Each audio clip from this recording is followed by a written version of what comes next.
ஒரு பசுமாடு கிணத்துல விழுந்துட்டு இருக்குங்க. கிணறு எப்படியுமே ஒரு 60 அடி ஆழம் இருக்குங்க. அதை மீட்டதுக்காக 2 பேர் கிணத்துல இறங்கியிருக்காங்க. அவங்களால முடியல. அதுக்கப்புறமா நம்ம ஃபயர் டீமுக்கு கால் பண்ணியிருக்காங்க. நம்ம மேல்மலையனூர் தீயணைப்பு பிரிவுல அங்கே விரைந்து போய் பார்த்துருக்காங்க. அங்கே போனதுக்கப்புறமா கிணறு எப்படி அகலமாக இருந்துச்சுங்க. ஒரு 70 அடி ஆழம் இருக்கும். ரொம்பவே ஆழம். தண்ணி ஏன்னா அடியில் தான் இருந்துச்சு. மாடி எப்படி தவறி வந்துட்டு இருக்கு. நம்ம வீரர் ஒருவர் அழகாக 2 ஓசை எடுத்துட்டு கீழே இறங்கினாருங்க. அவர் நல்லா கீழே இறங்கி போனதுக்கப்புறமா லைஃப் பாய் மாட்டிட்டு ஒரு ஓசை ஃபஸ்ட்டு போட சொல்லியிருக்காரு. அந்த ஓஸ் மூலியமாக ஃப்ரண்ட் பகுதிக்கால கட்டிட்டாருங்க. அந்த மாட்டோட உரிமையாளர் ஒருத்தர் முகத்தை பிடிச்சிக்கிட்டாரு. ஒருத்தர் தடவை கொடுத்தாரு.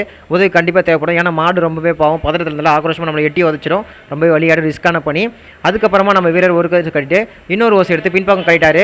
கட்டினதுக்கப்புறமா மூவரும் சேர்ந்து அழகாக ஒரு ஓரமாக போயிட்டாங்க. அதுக்கப்புறம் அந்த டிராக்டர் வச்சு எடுத்துருக்காங்க. ஏன்னா ஆட்கள் இல்லாத காரணத்தால் டிராக்டர் வச்சு எடுத்துருக்காங்க. டிராக்டர் ஸ்லோவாக மேலே வந்ததுக்கப்புறமா மாடு உரசி காயமாடு சொல்லிட்டு ஒரு சாக்கையும் ஒரு ஏணியும் வச்சு நம்ம வீரர்கள் ஐடியா பண்ணியிருக்காங்க.